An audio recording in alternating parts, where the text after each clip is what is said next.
Every gamer knows the thrill of a cheat code. But what if I told you the greatest cheat code in history wasn't typed? It was carved in stone. This rock, Rosetta Stone, it spoke 3 languages. It carried the cheat code that unlocked the lost words of ancient Egypt. Do you think this is just a rock? I am Joana, and I uncover Africa's untold stories and help you heal through storytelling. Meet the Rosetta Stone. Wait, why is it called Rosetta? Rosetta sounds Italian, which means little rose, but well, take a look and tell me if this is a small rose. Perhaps the name symbolizes elegance and delicacy, because that's what Rosetta also means. Anyway, it is called Rosetta because it was discovered or stolen in 1799 near Rashid, or the town of Rosetta, Egypt. For almost 1,500 years, the Egyptian hieroglyphics were an unsolved mystery. Nobody on earth could read them. What I really love about artifacts, treasures from the past and art is that they reveal a lot about the owner, the creator, and the world at that time of the creation. Understanding the Rosetta Stone, perhaps the most famous piece of rock in the world, is also the journey to understanding empire, translation, and power. As always, where do you think the stone is right now? British Museum, London, artifact EA24. Now, let's decode the stone together. The material is granodiorite. That's heavy term for me. The height is about 112.3 centimeters a bit high, and the width is 75.7 centimeters, 28.4 centimeters thick. Now, what are these scripts? Are they scripts, hieroglyphics, demotic, or Greek? Hieroglyphics, these are the language of the gods and priests. Demotic, the common Egyptian people, that's what they spoke. Greek, the ruling administrators, because the Ptolemies were of Greek descent. So those are the basic facts about the stone. But while the royal house and the priesthoods were plotting alliance, little did they know that this would happen centuries later. Stone is going to be behind glass walls. Fast forward to 1799, Napoleon soldiers were digging trenches at Fort Julien near Rosetta. Why were they digging trenches? Drop your comments beneath if you know some world history. Their spades hit something. It was hard, flat, ancient. Not gold, not jewelry. A broken slab of dark stone, half buried in dust. Just a rock with writing. No one could read except one part, the Greek. That was the clue. They didn't know it yet, but they just found a dictionary to ancient Egypt. But here's the twist. Was it discovered or captured? Because after Napoleon's defeat, the British seized the stone from the French. So who truly captured it and who truly owns it? I would say neither French or English. The plaque at the museum says captured in Egypt in 1801. Captured. Even the description carries a scent, a smell of empire conquest. Now, is it a gift of knowledge or a monument to conquest? You tell me, drop your comments beneath. Let's not forget what it meant in Egypt. Now, let's decode the story of the stone, what it tells us. The Rosetta Stone carries a message repeated 3 times. That's what they said. That means for 3 audiences. 1 purpose, to let them know. 2, legitimize a king and unite his divided land. I will share details of what was written on the stone exactly. The hieroglyphics is at the top for the gods. Sacred symbols, one spoken only by tribes of the temple. The demotic scripts in the middle, the language of the street, the market people, just the commoners. The Greek is at the bottom, the language of the conqueror. Imagine, those days the Egyptians already knew the value of language diversity, but it took scholars over 20 years to crack it. In 1822, Jean-François, I don't know if that's how they pronounce his name, Champollion, finally deciphered the hieroglyphics. For the first time in millennia, ancient Egypt spoke again. Imagine their world. Egypt under foreign rule. Who is trying to hold balance. A young king presented as divine. Ptolemy the 5th became king at, I think it was 5 years old, which meant he never really had a childhood. He grew up surrounded by power, struggle, betrayal, court conspiracies. His father's death threw Egypt in chaos. And regents who ruled for him, this young 6-year-old boy king, they used his powers, his name, but they ignored his power. When he finally took control, full control in his teenage years, Egypt was fragmented. A rebellion in the south, invasion in the north. His response was to embrace religion and symbolism, commissioning decrees like the Rosetta Stone decree, the Memphis decree, to unite the kingdom spiritually and politically. You see, this is more than just a piece of rock, like I said, but there is more. What was actually written on this stone, the Rosetta Stone? It said that Napoleon's soldiers founded it in 1779, and it was seized as war loot under the Treaty of Alexandria in 1801 and transferred from the French to the British hand. Now it's in the British Museum. It was painted on the sides. There are faint marks, traces of empire on the sides. It's written captured in Egypt by British Army. Its base carries another mark, Napoleon's name, half erased. Every inch of the stone bears fingerprints of conquest. Since then, the stone slab has traveled the world. I'm sure this stone has traveled more than many people safe in Lagos. 1817, it was displayed at the British Museum. But mind you, except during World War I, when it was hidden underground. So imagine there is war. People are dodging bullets and guns. British in the museum, they are carrying this stone and hiding it because it meant something. It really means something for the world and history. People will be saying Africans are not great, Africans are not great. There is war. They are carrying your stone and hiding it. You are saying you are not great. Please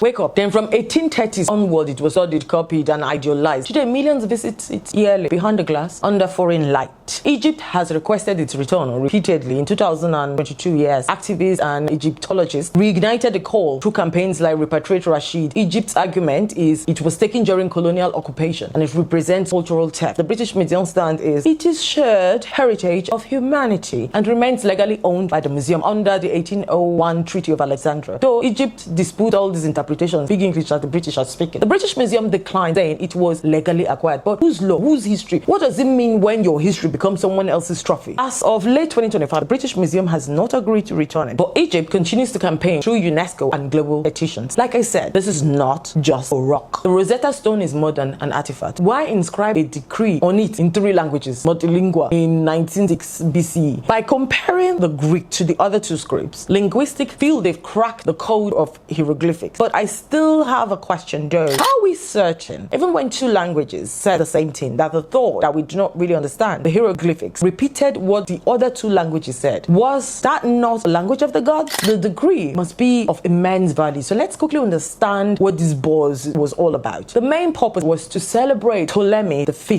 the boy king, who was barely 13 years, as a divine ruler. It declared that the statues of the king should be placed in temples and worshipped alongside gods, making him a living deity, you know, in the Egyptian tradition. It orders that festivals and ceremonies be held every year in his honor. Now it's very interesting. It confirms tax exemptions and rights for the temple. There's some financial things around the stone. That's why they made him a living deity. Religion and politics. So if it was to acknowledge arrangements between the kingship and the priesthood, it was never meant to travel the world, nor end up isolated behind the glasses of foreigner. This stone was captured, but not the story it tells. It shows us that power often decides who gets to speak and who gets to be read. Repatriation is not only about returning the artifact, it's also about returning meaning. I'm Joana. See you next time as we uncover another Africa's untold story, another artifact, and find our way to give meaning and gain healing.